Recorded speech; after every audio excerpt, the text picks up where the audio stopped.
So Tim, what is CTF? CTF is controlled traffic farming.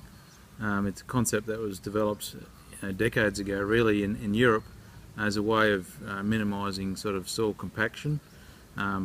It's really taken off in Australia probably since the mid-90s is when we really got it practically applied in Australia, I guess, and that sort of started in Queensland.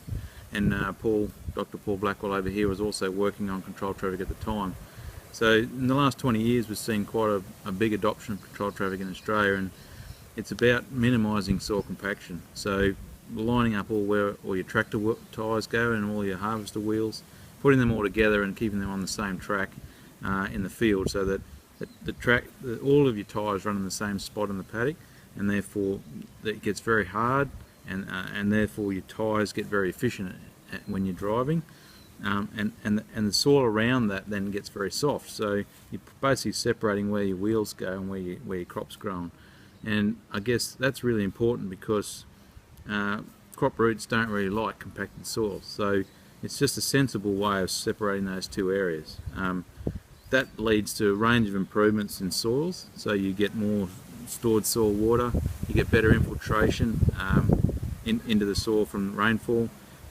You also improve your efficiency of your machines because they're driving on hard conditions, so they're going to perform a lot better. And so typically what we've heard in the last couple of days is that fuel use drops by about 25 to 30%, and crop yields are either improved by sort of that 10% margin, and also get a lot more even, and that's what we've seen, especially with things like canola.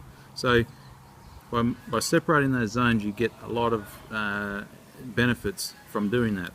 It also throws up a few challenges, obviously, where you have to manage those wheel tracks if they get deep, and there's a range of ways you can do that.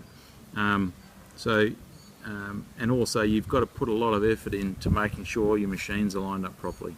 It takes quite a bit of work to get that right, and every millimetre of measurement is very important. So it gets a fair bit to your head around. It takes quite a bit of getting your head around. And in some cases even you might have to spend a bit of money, and that's why getting some information is really important.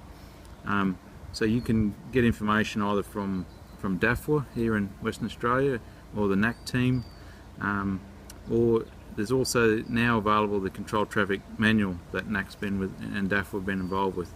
So it's a really best publication probably in the world to do with controlled traffic. Our friends in Canada and the US and New Zealand and all around the world are really interested in the publication and really enjoy it. So it's probably the best technical manual on the market that, available at the moment, and you can download that from the website or get a hard copy. Great, thanks Tim.